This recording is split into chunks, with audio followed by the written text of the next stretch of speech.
Masuklah, kata Mang Tian kepada Tang Wulin. Oh, Tang Wulin mengikuti Mang Tian ke aula kacau bengkel. Aula itu dipenuhi dengan segala macam komponen logam yang hampir tidak bisa dikenali Tang Wulin. Sebagian besar dari ini kemungkinan merupakan komponen untuk mesin jiwa. Mang Tian tidak berhenti saat dia berjalan lebih dalam ke bengkel, menyebabkan Tang Wulin mempercepat langkahnya. Toko itu tidak besar atau kecil.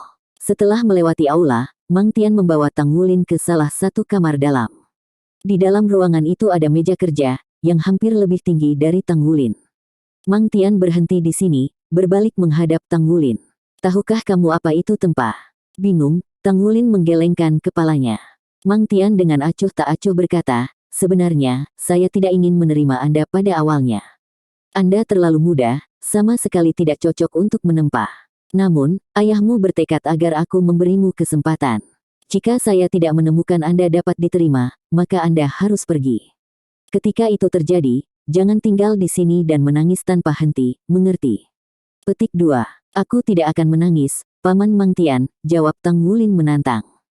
Ini adalah tugasmu hari ini, kata Mang Tian sambil menunjuk ke samping.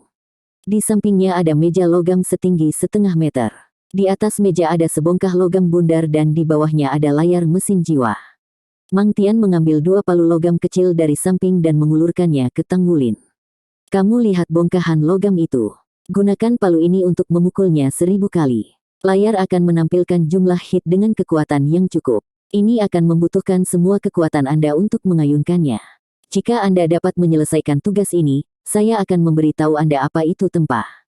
Jika Anda tidak dapat menyelesaikannya, maka Anda tidak harus datang ke sini besok. Petik 2. Setelah berbicara, dia meletakkan 2 palu di tangan Tang Wulin sebelum berbalik dan berjalan pergi. Pegangan palu logam berukuran sekitar 1/3 meter dengan kepala silinder yang panjangnya setengah kaki dan diameter 10 cm. Beratnya masing-masing sekitar 5 kg. Untuk anak berusia 6 tahun, ini sama sekali tidak ringan, apalagi fakta bahwa dia harus mengayunkannya ribuan kali. Tang Wulin telah melihat palu dengan ekspresi pahit, tetapi ketika dia mengambil palu dari Mang Tian, dia kagum mengetahui bahwa palu itu tidak terlalu berat. Apakah itu berlubang? Paman Mang Tian terlihat sangat galak di luar, tapi sebenarnya dia sangat baik.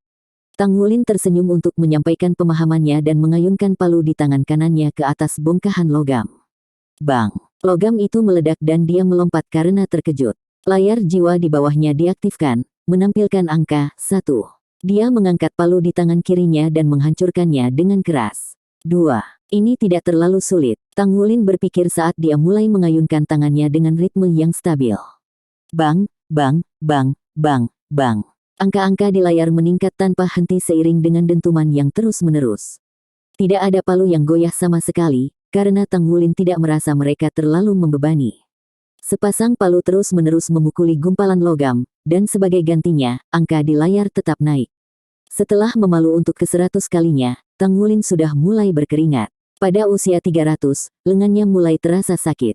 Saya harus bertahan. Ayah bilang begitu. Saya harus bertahan. Tang Wulin terus mengayunkan sepasang palu, menahan rasa sakitnya. Pada usia 500, rasa sakit berubah menjadi sakit, tetapi dia melanjutkan seperti sebelumnya dan bertahan dengan seluruh kekuatannya, menolak untuk berhenti.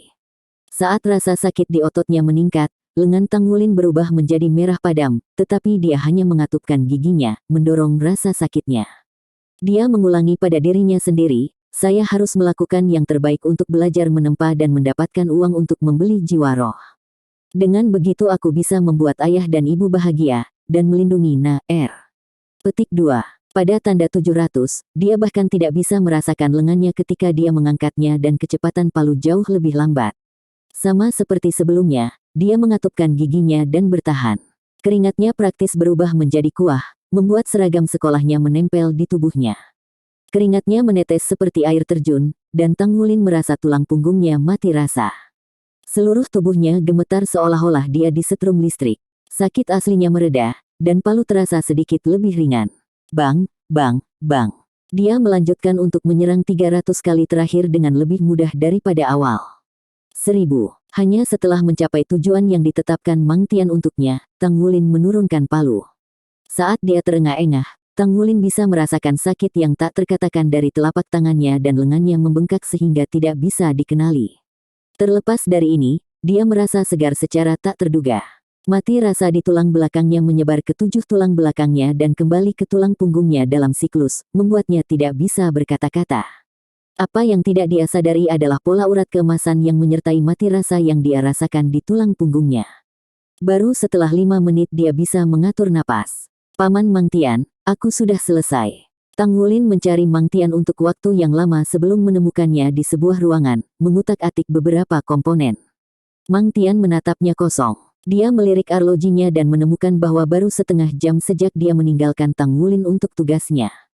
Kamu sudah selesai memalu itu? Iya.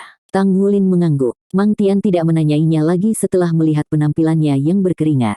Dia lebih suka membiarkan fakta berbicara sendiri. Setelah berdiri, dia membawa Tang Wulin kembali ke kamar sebelumnya. 1000. Nomornya ditampilkan di layar. Mang Tian telah memasang layar sendiri, secara alami, tidak mungkin bagi anak berusia 6 tahun untuk menipu. Namun hasilnya masih sulit dipercaya. Kedua palu logam tidak bisa dianggap berat baginya, tentu saja, tapi juga tidak berlubang. Setiap palu benar-benar beratnya 5 kilogram, dan bahkan lengan pria dewasa pun akan terlalu mati rasa dan lemas untuk diangkat setelah 1000 ayunan. Selain itu, akan sangat sulit bagi mereka untuk menyelesaikannya hanya dalam waktu setengah jam, apalagi seorang anak berusia 6 tahun. Tes yang diberikan Mang Tian padanya hanyalah cara untuk menolaknya dengan bijaksana. Hubungannya dengan Tang Ziran cukup bagus, jadi dia tidak bisa langsung menolak. Bagaimanapun, dia tidak ingin menginstruksikan seorang anak berusia 6 tahun yang dia anggap tidak cocok untuk dipalsukan. Tapi di depan matanya, palu itu beberapa kali lagi untukku. Jangan berhenti kecuali aku menyuruhmu. Mang Tian berkata dengan berat. Iya. Tang Wulin mengambil palu itu sekali lagi. Setelah beristirahat sejenak, rasa sakit di lengannya sudah berkurang. Bang, bang, bang, setiap serangan dilakukan tanpa teknik apapun, atau bahkan leverage. Dia hanya mengandalkan kekuatan untuk memalu gumpalan logam. Hanya setelah beberapa kali, Mang Tian dapat memastikan dengan matanya sendiri, berdasarkan pengalaman masa lalunya, bahwa kekuatan anak ini cukup untuk menumbuk gumpalan logam sepenuhnya. Apakah ini jenius legendaris? Kualifikasi seorang jenius secara alami berbeda tergantung pada usia seseorang. Seorang anak berusia 6 tahun yang mampu mengayunkan palu logam ribuan kali, dia benar-benar layak disebut jenius. Namun, Mang Tian tidak menyuruhnya berhenti. Sebagai gantinya, dia berdiri di samping dan diam-diam menyaksikan Tang Wulin terus memalu. Gerakannya langsung dan kuat. Namun, tidak ada mitigasi kekuatan rebound dalam tekniknya, semua itu diambil oleh lengannya. 50 kali, 80 kali, 100 kali. Keringat mulai mengalir keluar sekali lagi dan rasa sakit yang dia rasakan sekarang jauh melebihi rasa sakit sebelumnya. Kedua lengannya memanas. Setiap kali dia memaksakan diri, kulit kepalanya mulai membengkak. Namun, Tang Wulin masih terus mengertakkan gigi dan menahan rasa sakit karena dia tidak pernah berhenti memalu. Setelah memalu 150 kali, tubuh Tang Wulin mulai bergoyang. Penglihatannya kabur, kedua lengannya bengkak dan sakit sampai terasa asing baginya, namun dia terus bertahan dengan gigi terkatup. Saya bisa bertahan. Saya bisa mengatasi ujian ini. Aku laki-laki. Ketekunan akan menghasilkan kemenangan. Tang Wulin bahkan tidak bisa menghitung berapa kali dia mengayunkan palu ketika Mang Tian akhirnya memanggilnya untuk berhenti. Jika Mang Tian tidak mendukungnya, dia akan jatuh ke lantai. Saat dia mengambil palu dari tangannya, Mang Tian dengan jelas melihat tangan Tang Wulin telah aus oleh palu dan menjadi bengkak. Master Blacksmithing yang galak akhirnya tergerak. Bukan hanya karena bakat bawaan Tang Wulin, tetapi ketekunannya juga. Kekuatannya masih bisa dilatih nanti, tapi untuk tekad yang tak tergoyahkan untuk tampil pada anak berusia 6 tahun, itu benar-benar terlalu berharga. Kalian berdua telah membesarkan anak yang baik. Saya akan menerima dia sebagai murid saya. Mulai besok dan seterusnya, mintalah dia datang setiap hari pada waktu yang sama seperti hari ini. Setelah Anda di rumah, oleskan salep ini di lengannya. Ketika Lang Yue datang untuk mengambil Tang Wulin, dia disambut dengan ekspresi lembut Mang Tian saat dia melewati sebotol salep. Setelah 1 jam istirahat, Tang Wulin sudah mendapatkan kembali kekuatannya. Hanya saja lengannya terlalu sakit untuk mengangkatnya. Penjelasan Mang Tian tentang penempaan masih tertinggal di benaknya. Apa itu penempaan? Penempaan dan pengecoran sama sekali berbeda. Pengecoran hanya membutuhkan cetakan, dan setelah itu, penggunaan mesin untuk menggiling bentuk yang diinginkan. Itu adalah casting. Untuk penempaan, dibutuhkan seorang pandai besi untuk memalu sendiri logam tersebut dari awal hingga akhir. Tentu saja, Anda dapat menggunakan mesin untuk menumbuk logam dan menempanya, tetapi logam adalah benda hidup. Mesin tidak akan pernah bisa menangkap urat logam. Jadi, semua komponen mesin kelas 1 dibuat oleh pandai besi. Pandai besi yang baik adalah pengrajin sejati yang memiliki status tidak kurang dari master jiwa. Petik 2. Spirit Master dan Machine Master, itulah impian semua anak laki-laki. Aduh, Tang Wulin berteriak kesakitan ketika Lang Yue menarik tangannya. Saat itulah Lang Yue menemukan luka di telapak tangan putranya. Astaga, dia melakukan ini padamu. Air mata mengalir dari matanya. Dia tidak pernah menyangka bahwa putranya akan sangat menderita hanya dalam 2 jam. Tang Wulin menggelengkan kepalanya dan menjawab, dia tidak melakukan apapun. Paman Mang Tian menguji saya dan saya lulus. Bukankah aku ibu yang kuat? Jangan menangis. Tidak sakit. Petik 2. Mari kita pulang, kata Lang Yue saat dia menyeka air matanya dengan mata penuh kesedihan. Tidak ada yang salah, Bu. Nyatanya, saya sangat senang. Saya lulus ujian Paman Mang Tian. Apakah kamu tidak senang untukku? Bukankah ini rasa pencapaian yang dibicarakan ayah? Petik 2. Saya senang, saya sangat senang. Lang Yue menepuk kepala putranya dan sekali lagi, tetesan air mata berkilauan muncul di matanya. Begitu mereka kembali ke rumah dan melewati pintu, Tang Wulin melihat Na-Er duduk di samping. Dengan terpental, dia segera berlari ke arahnya sementara Lang Yue pergi ke dapur untuk memasak makan malam. Na-Er, tahukah kamu? Saya lulus ujian Paman Mang Tian hari ini sehingga saya bisa belajar cara memalsukan darinya sekarang. Tunggu kakak mendapatkan uang dengan menempa, maka saya bisa menabung untuk membeli roh jiwa. Aku juga bisa membelikanmu makanan. Dengan temperamen seorang anak kecil, dia sudah melupakan rasa sakit di lengannya saat dia berbicara tentang pencapaiannya kepada Na-Er. Na-Er dengan sungguh-sungguh mendengarkan, tetapi matanya sesekali menunjukkan sedikit kekosongan. Na-Er, kamu benar-benar tidak ingat apa-apa tentang keluargamu. Setelah dia selesai berbicara tentang pencapaiannya, dia menanyakan pertanyaan yang selama ini mengintai di benaknya. Na-Er menggelengkan kepalanya. Saya benar-benar tidak ingat. Saya hanya ingat bahwa nama saya Na-Er. Yang lainnya tidak jelas. Kakak Lin, apakah aku bodoh? Petik 2. Tang Wulin buru-buru menjawab, tidak. Tentu saja Anda tidak bodoh, Na-Er. Tidak masalah jika Anda tidak dapat mengingatnya. Ini rumahmu sekarang. Ayah dan ibuku adalah ayah dan ibumu. Kamu adalah adik perempuanku. Petik 2. Na-Er menatapnya, saat dia secara bertahap mengungkapkan senyuman manis. Ini adalah pertama kalinya dia tersenyum sejak dia datang ke rumah mereka. Wow, senyummu sangat cantik, Na-Er. Aku akan memberitahumu sebuah rahasia, kakak akan bekerja keras untuk menjadi master jiwa, lalu aku akan bisa melindungimu di masa depan. Baiklah, iya. Ketika Tang Ziran kembali, makan malam sudah disiapkan. Ziran, ikut denganku. Silakan makan dulu, anak-anak. Dengan penampilan yang tenang, Lang Yue melirik Tang Ziran sebelum menuju ke kamar mereka. Tang Ziran dengan bingung menatap putranya dengan tatapan ingin tahu. Sebagai balasannya, Tang Wulin mengangkat bahu, menunjukkan bahwa dia juga tidak tahu apa yang terjadi dengan ibunya. Tang Ziran buru-buru mengikuti Lang Yue ke kamar mereka, lalu Lang Yue menutup pintu. Kami akan makan dulu, Na-Er. Apakah kamu tidak lapar? Menghitung berapa banyak camilan yang mereka makan sebelumnya, Lang Yue memastikan untuk memasak banyak makanan hari ini. Na-Er jelas tidak memiliki hambatan dalam hal makan. Dia mengangguk dan mulai makan dengan lahap. Setelah dia makan sebentar, dia memperhatikan bahwa Tang Wulin tidak bertindak sama seperti hari sebelumnya. Dia mengangkat kepalanya dan menatapnya, dan menemukan bahwa dia dengan menyedihkan berbalik dan memutar tubuhnya dengan wajah sedih.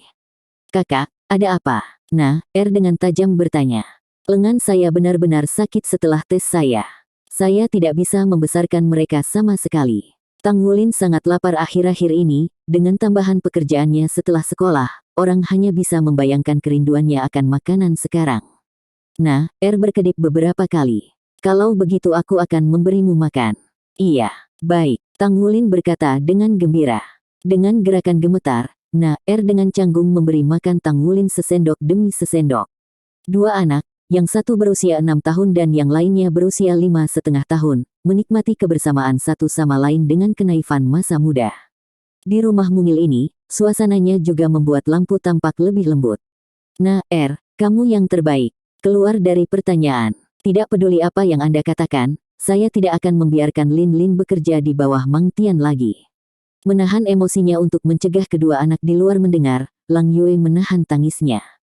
Setelah mendengar pikiran Lang Yue, Tang Ziran tidak dapat menjawab. Dia hanya bisa berdiri diam di sana, hatinya dipenuhi rasa sakit. Tanpa melalui tebal dan tipis, bagaimana seseorang bisa melihat pelangi? Tidak ada yang bisa sukses hanya dengan melakukan apa yang dia inginkan. Ah Yue, sungguh menyakitkan hatiku mengetahui bahwa Lin Lin harus menanggung kesulitan ini. Tapi jika dia tidak menanggungnya sekarang, maka dia akan menghadapi lebih banyak kesulitan saat dia besar nanti. Petik 2. Ketika saya mengunjungi Mang Tian hari itu, saya tahu bahwa dia tidak mau. Dia memiliki kebanggaan sebagai pandai besi ahli, namun Lin Lin bisa mendapatkan persetujuannya. Apakah Anda mengerti betapa luar biasanya putra kami? Putra kami ini benar-benar kejutan yang sangat menyenangkan. Petik 2. Dalam perjalanan pulang setelah bekerja, Mang Tian memberitahuku sesuatu. Dia memberitahu saya bahwa putra kami sangat berbakat, bahwa dia memiliki bakat yang saleh. Dia memiliki kekuatan yang cukup untuk menyamai manusia biasa dan yang lebih terpuji adalah tekad Lin Lin. Dengan Blue Silver Grace sebagai jiwa bela dirinya, peluangnya untuk menjadi master jiwa yang kuat hampir tidak ada. Tetapi jika dia mampu menjadi pandai besi yang luar biasa, setidaknya dia tidak perlu khawatir tentang pakaian atau makanan selama sisa hidupnya. Anak kita tidak lemah, jadi bagaimana kita sebagai orang tuanya bisa menunjukkan kelemahan? Kita harus mendukung dan mendorongnya. Selain itu, saya yakin bahwa sebagai pandai besi bintang 6, Mang Tian pasti akan dapat mengajar muridnya dengan tepat. Dia pasti tidak akan menyakiti anak kecil. Petik 2. Mari kita biarkan Lin Lin mencobanya, oke.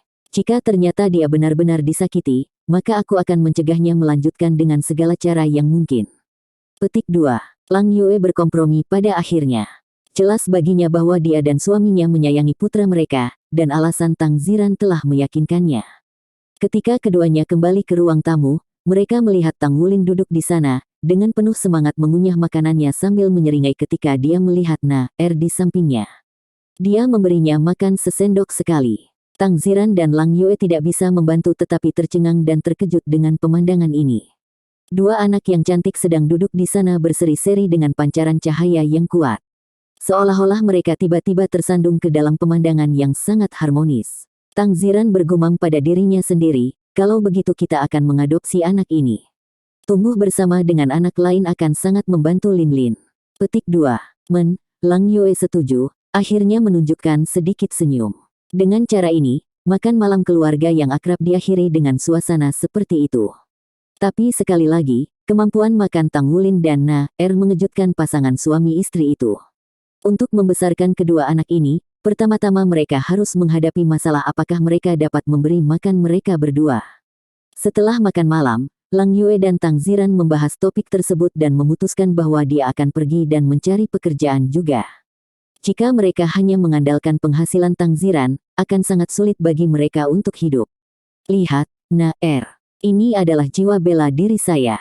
Tang Wulin mengangkat tangannya dengan susah payah, memperlihatkan untaian rumput kecil berwarna biru yang perlahan berputar di telapak tangannya. Bersamaan dengan cahaya biru redup, itu juga memancarkan energi bergelombang yang lembut. Penuh keajaiban, memainkan Blue Silver Grace di telapak tangannya. Kakak laki-laki, apakah saya akan memiliki jiwa bela diri di masa depan juga? Tang Wulin menjawab, tentu saja. Setiap orang memiliki jiwa bela diri mereka sendiri. Tunggu saja sampai Anda berumur 6 tahun, maka Anda bisa membangkitkan jiwa bela diri Anda pada hari kebangkitan tahun depan. Saya lelah, saya tidak bisa mengangkat tangan lagi. Saya akan pergi tidur. Kamu juga harus tidur lebih awal. Petik 2. Bahkan ketika dia berbicara, Tang Wulin sudah berbaring di tempat tidurnya. Dalam beberapa saat yang singkat, napasnya menjadi stabil dan dia tertidur lelap. Dengan bodoh menatapnya. Dia benar-benar ingin mengingat beberapa ingatannya, tetapi pikirannya terus kabur dan dia tidak dapat mengingat apapun. Setelah dia berbaring di tempat tidurnya, tidak lama kemudian dia juga tertidur. Di tengah malam, pintu kamar Tang Wulin dan terbuka dan Tang Ziran masuk. Dia pergi dan berlutut di samping tempat tidur putranya, mengeluarkan botol obat yang diberikan Mang Tian kepada Lang Yue. Bersiap untuk mengoleskan obat ke seluruh lengan putranya, dia menarik lengan baju Tang Wulin. Dia menekan tombol di bahunya sendiri, menyalakan lampu kecil di bahunya, yang mulai bersinar langsung di lengan Tang Wulin. Hah! Tang Ziran terkejut saat melihat lengan Tang Wulin. Dia heran mengetahui bahwa lengan putranya tidak memar. Sebaliknya, dibandingkan dengan apa yang dijelaskan Lang Yue, itu tampak sangat normal. Dia dengan hati-hati membuka telapak tangan Tang Wulin. Telapak tangannya cerah dan bersih seperti batu giok, tanpa memar sedikitpun. Terkejut, Tang Ziran buru-buru menarik lengan baju putranya yang lain. Kondisinya sama persis dengan yang lainnya. Tidak peduli bagaimana dia melihatnya, kedua lengan putranya terlihat sama sekali tidak terluka. Tang Ziran tahu bahwa istrinya tidak akan membohongi dirinya sendiri. Namun, mengapa memar dan luka yang seharusnya hilang? Apa penyebabnya? Mungkinkah? Apakah itu efek dari jiwa bela diri putranya? Ada beberapa jiwa bela diri khusus yang mampu menyembuhkan diri sendiri secara otomatis, tapi dia belum pernah mendengar rumput Blue Silver memiliki kemampuan seperti ini. Apa yang tidak dia sadari adalah bahwa di bawah rambut hitam Tang Wulin, dahinya memiliki pola urat emas redup yang diam-diam memudar. Tang Ziran duduk di sana dan merenung sejenak. Melihat botol obat di tangannya dan kemudian ke lengan putranya, matanya bersinar dalam kontemplasi. Setelah beberapa saat, dia menyimpan botol obat dan meninggalkan ruangan. Akan lebih baik jika menyelidiki keadaan putranya di pagi hari. Dini hari, Tang Wulin bangun pagi-pagi sekali. Setelah mandi, dia berlari ke dapur untuk membantu pekerjaan ibunya. Meskipun dia belum tahu cara memasak, dia masih bisa membawa mangkuk dan piring. Lin Lin, apakah lenganmu masih sakit? Hati Lang Yue mulai sakit lagi begitu dia melihat putranya begitu bijaksana. Hah? Mereka sepertinya tidak terluka sama sekali. Tidak ada yang terlalu serius, Tang Wulin menanggapi sambil mengayunkan lengannya. Rasa sakit dari kemarin sudah benar-benar hilang, seolah-olah tidak pernah ada sejak awal. Terlebih lagi, dia merasa lengannya bahkan lebih kuat sekarang. Nada suara Lang Yue rileks. Tampaknya obat yang diberikan Paman Mang Tian kepada kami kemarin cukup bagus. Jika sudah seperti ini, maka ibu bisa tenang. Setelah kamu tertidur kemarin, ayah pergi dan mengoleskan obat ke lenganmu. Tepat ketika dia meninggalkan kamar mereka, Tang Ziran mendengar percakapan ini. Dia sama sekali tidak mengolesi obat. Mungkinkah jiwa bela diri putranya telah bersemangat, memicu kemampuan pemulihan diri serta tumbuh lebih kuat? Tidak mungkin Blue Silver Grace memiliki efek seperti ini. Sepanjang sarapan mewah mereka, rumah kecil mereka ini dipenuhi dengan sorak-sorai dan tawa. Ayah, cepat bawa aku ke sekolah. Kami belajar tentang jiwa bela diri hari ini. Iya, saya terlalu lelah kemarin dan saya lupa untuk bermeditasi. Ingatkan saya saat saya pulang nanti untuk bermeditasi. Aku, Tang Wulin, pasti harus menjadi master jiwa yang kuat. Petik 2. 3 tahun kemudian, Akademi Gunung Merah. Wan Yuncao memutar tubuhnya yang gemuk, bergerak mendekati sisi Tang Wulin dan berbisik, Wulin, kudengar Zhou Shaolong menembus peringkat 10, dan dia akan membeli jiwa roh malam ini. Bagaimana dengan kamu? Bukankah kamu pernah memberitahuku bahwa kamu sudah berada di peringkat 9? Kami akan segera lulus. Jika Anda belum peringkat 10 pada saat kami lulus, Anda harus pulang dan berkultivasi tanpa surat rekomendasi akademi. Akan sangat merepotkan untuk memasuki akademi menengah nanti. Petik 2. 3 tahun telah berlalu, dan dengan itu datanglah perubahan besar bagi Tang Wulin. Awalnya tingginya hanya 1,2 meter, kini dia telah tumbuh hingga ketinggian 1,4 meter. Dia sudah agak lebih tinggi dari teman-temannya.